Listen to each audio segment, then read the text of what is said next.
Hola, hola, ¿cómo andan? ¿Cómo les va? Sean ustedes bienvenidos a un nuevo capítulo en términos analíticos para hablar un poquito de lo que fue el partido entre Lanús y Talleres.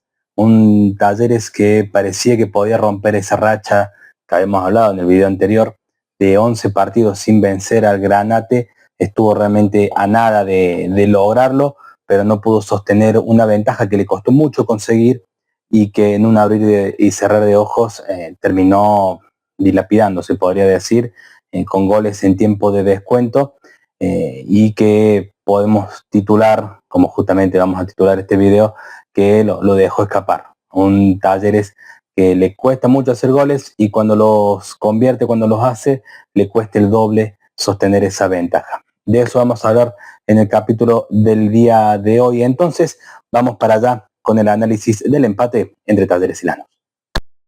Hablamos entonces de la paridad en la Fortaleza Granate, en donde el partido en líneas generales se cocinó muy a fuego lento.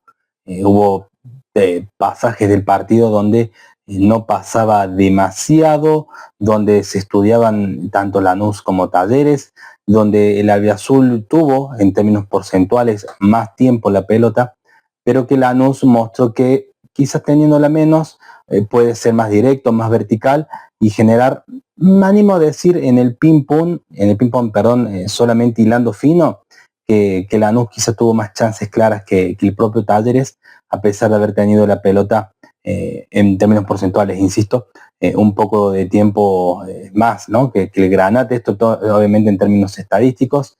Luego la tendencia del balón se tiene que plasmar para que sea productiva.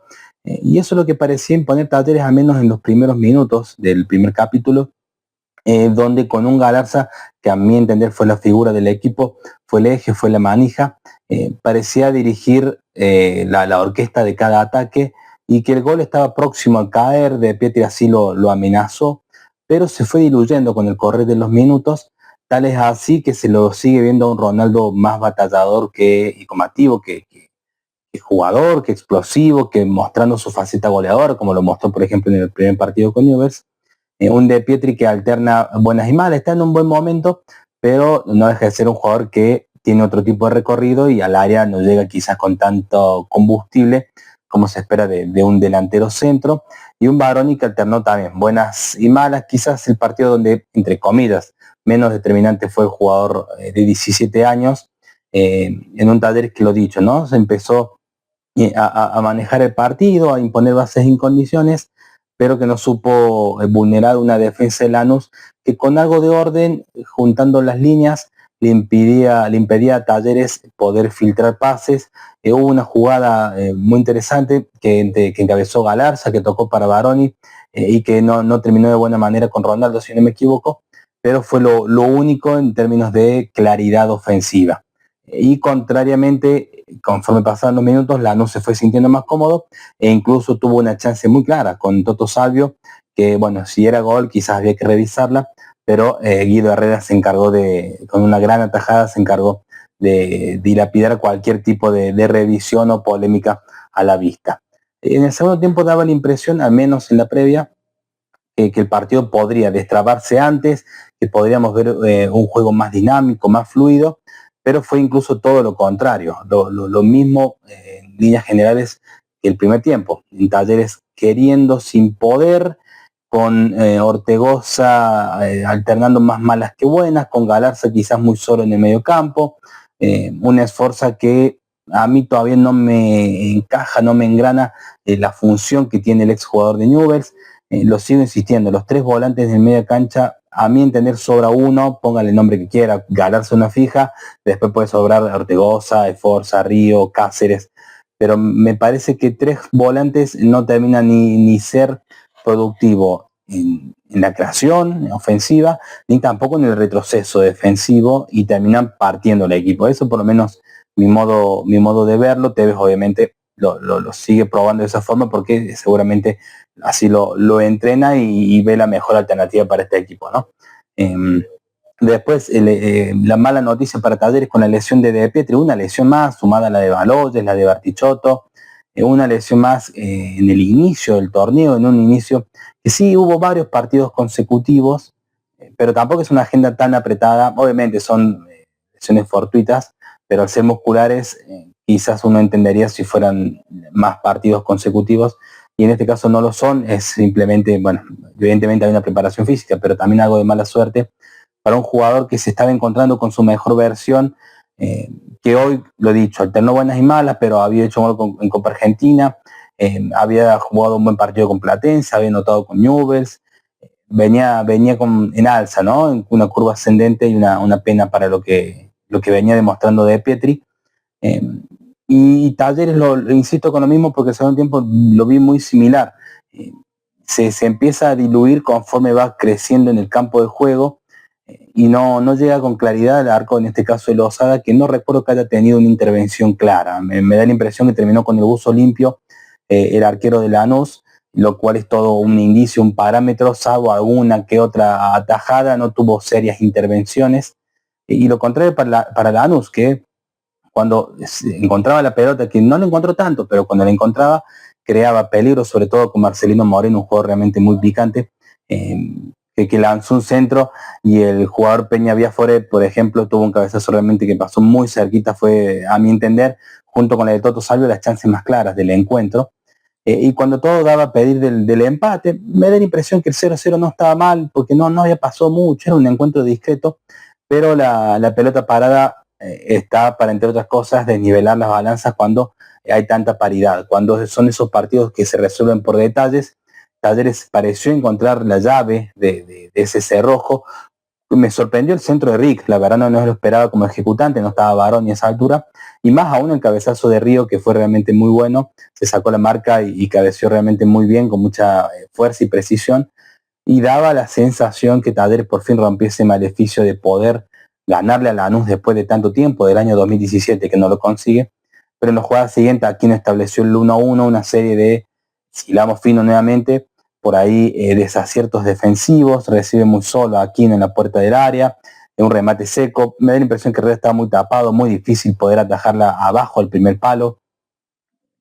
Creo que obviamente el arquero puede tener una cuota de responsabilidad, pero no me parece que tenga gran porcentaje de responsabilidad Guido en este caso. Al contrario, tuvo un par de intervenciones importantes para poder mantener a Talleres en partido.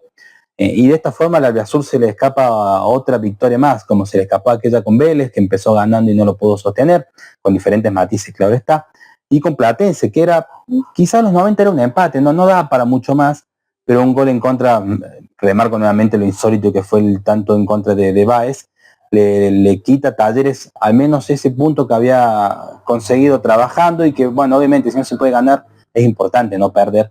Y Talleres en estos últimos 3 partidos no supo sostener lo que, insisto, tanto trabajo le consiguió, y me hace recordar mucho de Talleres versión 2025, que le costaba mucho conseguir un gol, y que cuando por fin lo conseguía, realmente se le escapaba como arena entre los dedos la ventaja que tanto le había costado conseguir a un equipo de Tevez, que en términos futbolísticos, en relación con Platense y quizás con Argentino Merlo, he notado una mejora, no sustancial, claro que está, pero es un equipo que está más amigado con la posesión, con la pelota, está bueno eso. Sí le falta la cuota de picante, ¿no? De, bueno, ser ancho para ser profundo, encontrar los caminos, los callejones entre espaldas, filtrar pelotas, crear asociaciones por ahí en izquierda o derecha, para que una pared pueda sacar una marca de encima y desnivelar por alguna banda, que son cositas que a mi entender no está consiguiendo Talleres, y que cuando no logra romper la línea de 4 defensiva, se encierra en abanicar la pelota de un lado al otro, buscando ese espacio que a la larga, no, en general para Talleres no termina apareciendo, incluso propicia para errores no forzados, como hemos visto en reiteradas ocasiones, con pérdidas que quizás no la meritaban en la zona medular del campo de juego. Fue empate de Talleres, lista de figuras, lo había dicho recién, Galarza para mí el MVP del partido para el Albiazul, gran partido para él. Venía con altibajos, ¿no? Que entregaba una pelota bien, pero ahí nomás entregaba una mal. En este caso, si entregó alguna mal, fueron realmente muy pocas. Fue el eje de un Talleres que, insisto, le costó conseguir la ventaja, y que cuando lo consiguió se terminó volviendo con un punto cuando parecía que tenía 3 ya en el bolsillo. En el segundo lugar me gustó mucho el partido de Catalán. Lo vengo insistiendo hace bastante tiempo. Está en un gran nivel el jugador que representa a la selección chilena de fútbol y hoy lo demostró nuevamente. Realmente impasable para los rivales de turnos de esta tarde-noche. Gran partido del Central. Y lo propio para Santi Fernández. Palomino no jugó, un tema muscular, no lo arriesgó Tevez. Lo reemplazó Santi como lo había hecho con Argentino de Merlo. Y bueno, el chico que venía con cierta inactividad, pero en franco crecimiento, con un Mundial Sub-20 incluso en el lomo, mostró nuevamente que puede ser un complemento cuando es llamado a jugar, en este caso con Matías Catalán. No me terminó de convencer por contrapartida, quizás el tema de los laterales, tanto de Schott como Báez, muy contenidos para poder subir y marcar esa diferencia, como tantas veces lo he hecho a gusto. Ortegoza y Esforza por momentos me da la impresión que se superponen, insisto, tiene que ser Galarza con uno de los dos, o con Cáceres, o con Río Dámese, como quien sea, pero me parece que tienen que jugar dos mediocampistas allí en el eje, y en ofensiva, bueno, lo dicho, ¿no? Ronaldo peleando más que jugando, De Pietri de mayor a menor hasta la lesión, Baroni muy contenido también.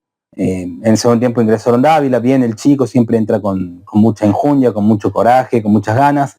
Rick, que entregó una mal, al principio apenas entró, en realidad quiso pegar al arco cuando la jugada pedía pase, luego terminó asistiendo al tanto. Río el propio, ¿no? Ingresó y anotó. Bueno, algunas de mis impresiones para con los jugadores de Talleres en líneas generales, que se destaca Galarza, Catalán, un poco más atrás Fernández, y el resto más o menos está entre el 5 y el 6 para aprobar rasguñando. Esto fue entonces el análisis del empate de Talleres, que lo dejó escapar. Lo tenía guardado en el bolsillo estaba roto y allí se le filtraron 2 de los 3 puntos que había conseguido hasta el momento. Por lo pronto, el próximo capítulo de análisis será el domingo, cuando el sábado en realidad juega Talleres a las 19:45 contra Gimnasia de Mendoza aquí en el Kempes, así que el domingo estaremos reviviendo un poquito en términos analíticos lo que dejó ese encuentro. Ha sido un placer como siempre, si han visto hasta esta altura del video, si han visto, han escuchado, agradecido realmente por la paciencia sobre todo. Aquí abajo como siempre dejo mis redes sociales para que me puedan seguir también si así lo desean, y será hasta que fútbol nos convoque, que por ende será el día domingo. Ha sido un enorme placer. Chao, chao.